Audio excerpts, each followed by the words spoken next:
هتشيلي بقى القماش القديم كله اللي عندك، اذا كان بواقي تنجيد زي كده او مفارش قديمة ما بقتش تتفرش او طل، هنعمل بيهم شوية افكار روعة هتوفر عليكي كتير. قبل ما نبتدي ما تنسيش تصلي على النبي كده في التعليقات ولايك وشير، وتعالي بقى نبدأ الفيديو سوا.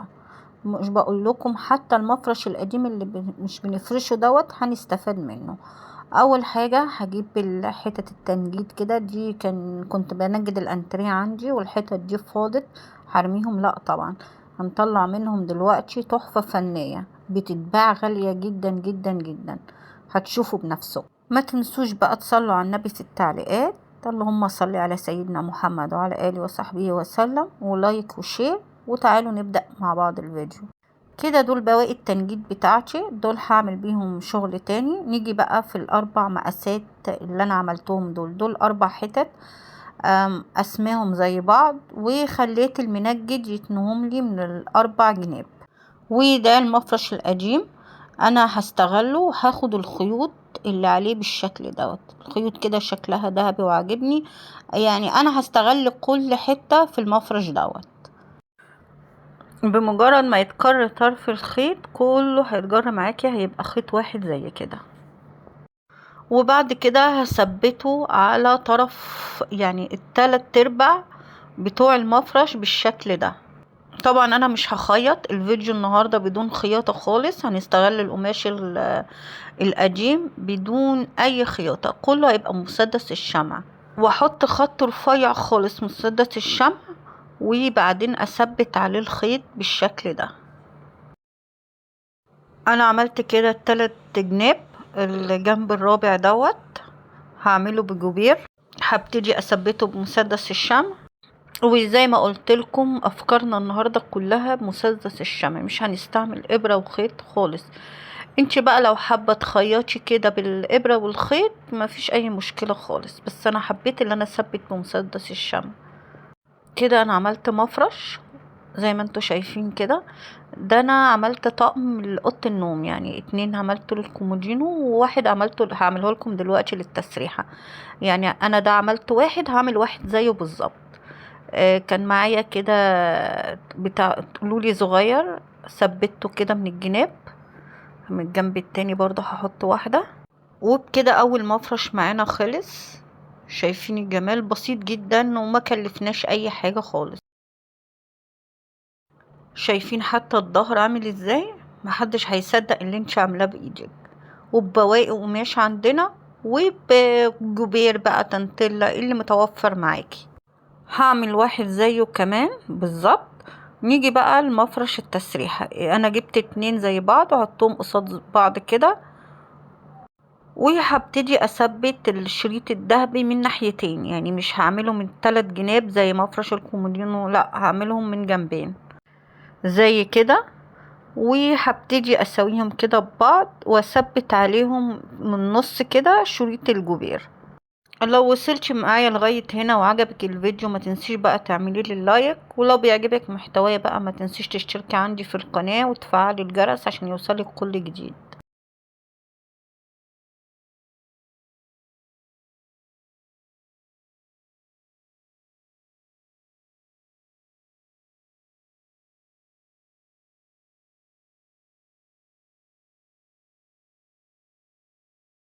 وبعدين هحط جوبير من الجنب ده ومن الجنب التاني.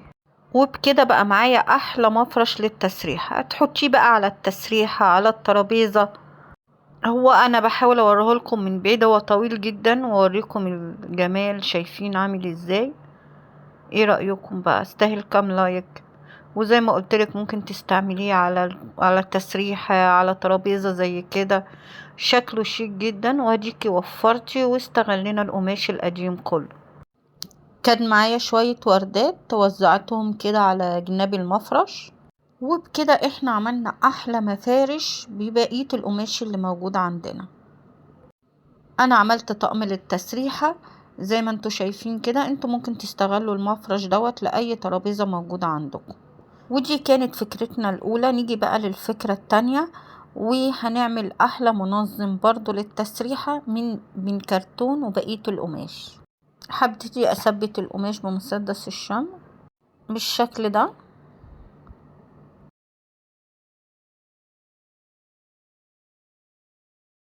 هبتدي بقى اعمل قعر المنظم. هجيب كرتونة انا قسمتها مقاس القعر بالظبط، وهبتدي اغلفها برضو بالقماش. ابتدي بس ادوس بايدي جامد عشان الشمع معايا يتفرد،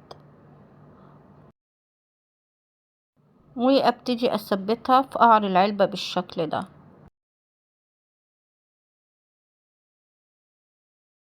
ومعايا لون تاني مقارب يعني ليه على اللون النبيتي اللي انا حطاه دوت، هبتدي اثبته من الخارج بالشكل دوت. بصوا الحاجات دي كلها اللي انا بعملها دي قصايص، دي ما كانش ليها اي لازمة وكانت هتترمي خلاص، فانا ليه ما استفادش بيهم واغلف الكراتين القديمة. الكرتونة ديت ممكن تكون بتاعت بسكوت، بتاعت حاجة موجودة عندك، علبة كوبايات، اي كرتونة موجودة عندك ممكن تستغليها بالشكل دوت وتعمليها منظم للتسريحة، تحطيها على التسريحة. طبعا انا بقول لكم على التسريحة لان ده كل ده بقماش. ومعايا حتة تنطيلة زي كده هقوم فرداها على الفاصل بالشكل ده. حبيبتي لو انت عندك اي فكرة وعايزة تنفذيها ومش عارفة بداية الفكرة فين، بكبسة زر واحدة تقدري تحولي الفكرة الحقيقة. ودي فكرة القناة بتاعتي، حبة افكار بكبسة زر. ما تنسيش بقى تشتركي في القناة عشان تستفيدي، وياريت تفعلي زر الجرس عشان غيرك يستفيد. وانا كده عملت فيونكة اهي، طريقتها سهلة جدا، هزين بيها المنظم بتاعي. والمنظم زي ما انتوا شايفين كده ما خدش مننا وقت خالص، وشكله شيك جدا وجميل جدا، وهيليق كمان على المفارش اللي انا عاملاها للتسريحه. وادي كده شكله النهائي. ايه رأيكم بقى؟ شفت الشياكة والبساطة والفينش والتقفيل بتاعه خطير بصراحة. لو عجبتك بقى فكرة المنظم ديت ما تنسيش تعملي لي اللايك. طب احنا هنسيبه كده؟ لا طبعا، هعمل حاجة جديدة، يعني انا هعمل منظم جوه المنظم وبرضه ببواقي القماش اللي عندنا. زي ما قلت لكم احنا مش هنسيب فتفوتة خالص. قست كده على قد المج، وعملت القماشة قصاقيس زي كده، وهبتدي اثبت كده، اثبتهم جنب بعض بمسدس الشمع بالشكل ده. المنظم ده هيتعمل بطريقة جديدة وشيك، انت هتنبهري بالنتيجة. وزي ما انتوا شايفين كده خلاص انا ثبتهم جنب بعض بالشرايط، وبعد كده هاخد شرايط تانية من نفس اللون واعمله يعني واحدة تحت وواحدة فوق، واحدة تحت وواحدة فوق، زي ما انا بعمل كده بالظبط. يعني هنغير شوية كده في شكله ونعمله بحاجة جديدة كده. هفضل ماشية بقى بنفس الموال لغاية ما اخلصه خالص. هيبقى معايا بالشكل ده.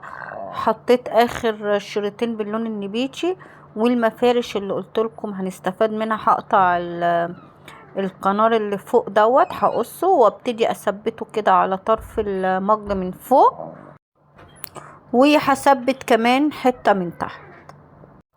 هيبقى معايا بالشكل دوت. وكده بعد ما خلص شايفين غير شكله تماما. ومعايا كده وحدات من اللولي الصغير، هبتدي انا اطورها كده على المج، يعني على بين الفراغات زي كده.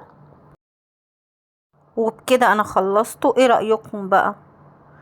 انا هحطه جوه المنظم دوت، وكده رصيته على التسريحة بالمفرش. شايفين الجمال؟ والله عايزة اقول لكم غير شكل الأوضة خالص، والمنظم لامم حاجات كتير جدا جدا جدا زي ما انتوا شايفين كده بالظبط. لا ولسه هياخد كمان. والمفرش جه مقاس التسريحة، شايفين تناسق الالوان عامل ازاي. وبكده احنا استغلنا بقية القماش اللي عندنا، عملنا منه مفارش وعملنا منه منظمات زي ما انتوا شايفين كده. ما كلفتناش اي حاجة. لسه الافكار جاية كتير، وهقولك ازاي تستغلي بقى الطول والستار القديمة وكل حاجة موجودة عندك ونعمل بيها احلى حاجة. وادي اخر الفيديو، والسلام عليكم ورحمة الله وبركاته.